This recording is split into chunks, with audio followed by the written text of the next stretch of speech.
கடலலை கொஞ்சும் திருச்செந்தூரில் விஸ்வரூபமே வேலையா பழமுதி சோலை அறுபடை வீடும் புண்ணிய தரிசனம் முருகையா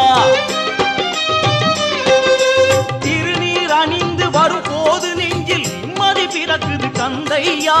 சுகனே சிவனார் மகனே உன்னை பாட பாட சுகமாகுதையா வேல் முருகா